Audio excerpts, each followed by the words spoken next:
Paz al laboratorio LabTech, que hicieron el primer estudio, y ellos me dijeron: aquí hay hemoglobina, que es una heteroproteína que lleva oxígeno a los tejidos.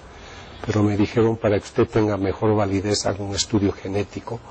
Y como las muestras son pequeñas, tuve que viajar a Estados Unidos, a los laboratorios GenTest de Nueva Orleans. Ellos, sin saber de dónde venía la muestra, hicieron el estudio y me dijeron que era sangre humana y tenía ADN humano. Imagínense, y volvió a llorar hace poquito. Sí, Cristo. La primera semana de marzo ha vuelto a exudar. Esta imagen de Cochabamba la hemos estudiado ya en 13 ocasiones. Algunos estudios no los he hecho yo, las han hecho otras organizaciones, y ha exudado ya 400 veces más o menos aquí en Bolivia. ¿Hay alguna época especial en la que coincida, que exuda y que tiene estos brotes de sangre? He visto que usualmente ocurre en este periodo de Semana Santa, y también cuando hay algún hecho que no debe ser mucho agrado de Dios, de cosas que ocurren en Bolivia, conflictos, peleas, divisiones. En muchos momentos que se han dado situaciones de mucha tensión en Bolivia, ha habido esa exudación. Es un llamado de atención para cada uno de nosotros. ¿Cuántas de estas investigaciones, doctor, se han comprobado científicamente, además del Cristo de Cochabamba? En Akita, Japón, hubo un caso parecido de una imagen de la Virgen que exudó 101 veces. Ese caso está aprobado por la Iglesia. Hay otro caso de Siracusa, que fue también aprobado incluso por el Papa Pío XII, ocurrió el año 1953-54. Hay otro caso en Civitavecchia. Han ocurrido unos 100 casos, pero así científicamente deben ser 4 o 5 casos que se han estudiado. Usted también ha estudiado estigmas en las personas, es decir, las marcas de Jesús en las manos, en los pies. Usted nos los va a explicar mejor. Yo lo que trato es solo de demostrar que sí eso ocurre. La interpretación ya corresponde a los teólogos, pero sí he estudiado algunos casos en los que hay unas lesiones en algunas personas que parecen las lesiones del Señor. Eso me ha ocurrido también en Naju, en Corea, donde hay una persona que hay unas 20, 30 personas de estas en el mundo que han tenido esas experiencias. Y ahora, ¿qué personas llevan estos estigmas? ¿Con qué características, doctor? Bueno, esto no ocurre siempre, ocurre solo en ciertos momentos y no tienen las heridas constantemente. Puede ser que las tengan un Viernes Santo, en alguna ocasión especial. Los casos que yo he visto duran unas 3 horas. ¿Y es muy doloroso? Las personas sufren, se lamentan del sufrimiento, sí. Imagínense.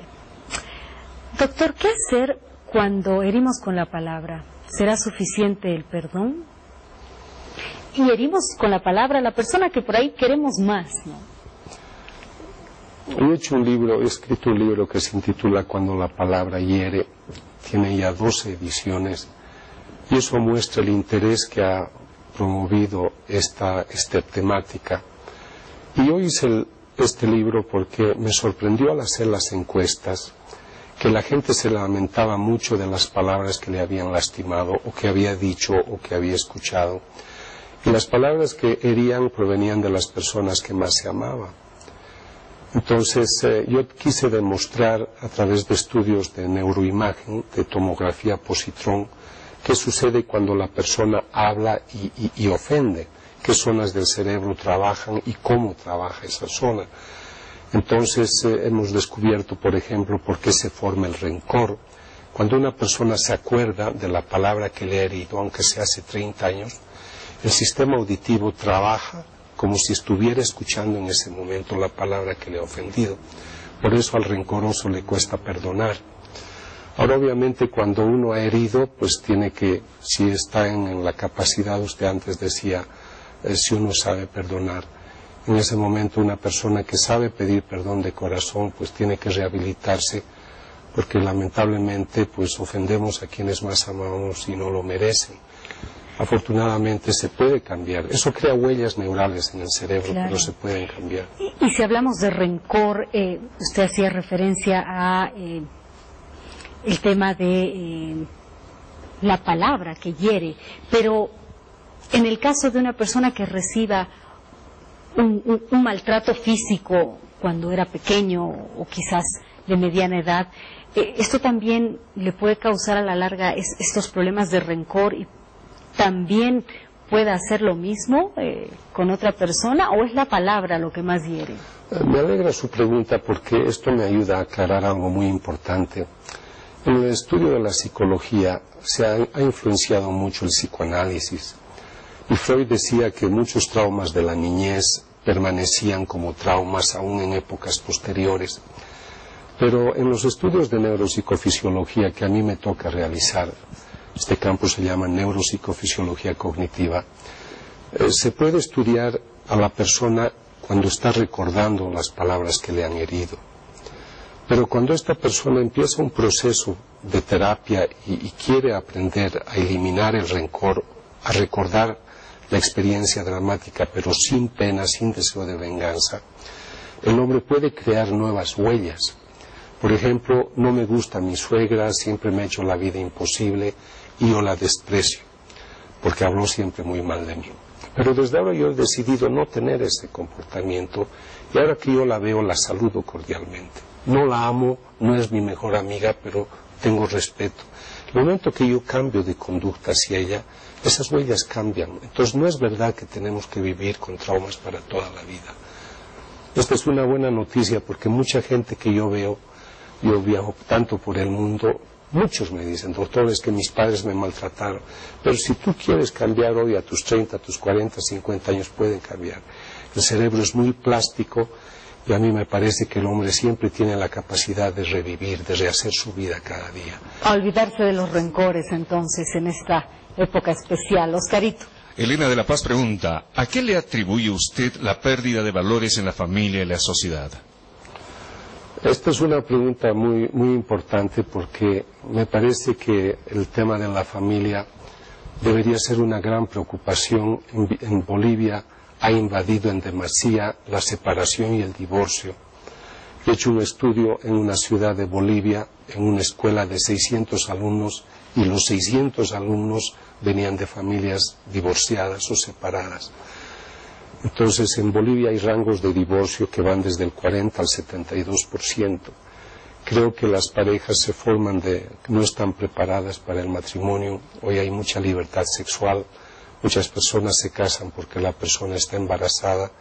Yo diría que hay un relativismo respecto de la familia. No se casan para toda la vida, sino hasta que el divorcio los separe. Qué pena. ¿Cuántos libros ha escrito?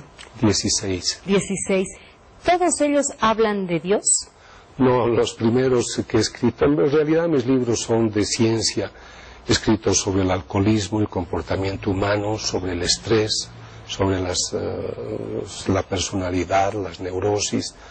Los libros de Dios entran en mi vida a partir del año 92, 94. ¿Por qué le pregunto esto? Porque usted hace charlas excepcionales acerca de la familia y esas charlas son muy certeras, por cierto, porque más de una vez yo he escuchado a gente y testimonios que decían, bueno, lo escuché al doctor Castañón, estaba a punto de divorciarme y di un paso atrás. No lo hice. Me alegra saber eso, porque ese es el sentido de hablar. La gente tiene que tomar conciencia de lo que está haciendo y diciendo. Una de las cosas que ocurre hoy es que los umbrales de tolerancia en la familia han disminuido. Una persona se enoja muy rápido y cree que como ya son más independientes, antes el marido mantenía a la familia. Hoy la mujer es más independiente, dice, bueno, yo no necesito de ti. Entonces el mejor momento para entender de que si una familia subsiste es por el amor, y eso es lo que hay que rescatar. La familia tiene como base el amor y debería sobrevivir constantemente a través de ello. Doctor, tiene muchos años estudiando al ser humano, así lo afirmaba hace instantes. Somos muy complejos, ¿no? Sí, somos complejos. Si nosotros dividiésemos los rasgos de personalidad que pudiésemos estudiar, tendríamos unos 5.000. Piense usted en su estado ansioso, su serenidad, su tranquilidad, su humor. Pero yo creo que a mí me impresiona una cita evangélica que dice, un mandamiento les doy, que se amen los unos a los otros. A mí me parece que si el hombre tuviera esta naturaleza más prosocial, más positiva, a mí me preocupa, por ejemplo, cuando tenemos estos ambientes de mucha tensión en Bolivia, donde la gente se hace muy intolerante. Usted quiere salir a un lugar, no puede llegar porque hay un bloqueo. Esto crea estrés.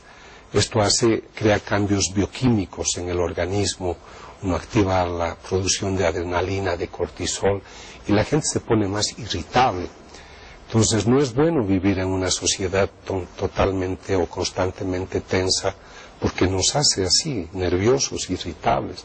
Y esto es lo que va ocultando la mejor parte de nosotros, que es esa parte amigable que tenemos también en abundancia. Bueno, qué lindo es conversar con el doctor Castañón. Oscarito, hay más preguntas. Sí, la gente pregunta. Doctor, ¿es posible la felicidad verdadera sin Dios? ¿La fe sin Dios? La felicidad verdadera sin Dios. Cuando uno es ateo y uno no cree en Dios, seguramente ese es el mundo que tiene, y de acuerdo a su alcance, eso es lo que él va a tener. O sea, una persona que no conoce el mar se siente contenta con las tierras que tiene, porque no ha visto ni en televisión el mar. Entonces puede haber una persona que no conozca a Dios y se sienta bien con ello. Pero, por ejemplo, para una persona que ya descubre la experiencia de Dios, yo creo que ya es bien difícil retroceder.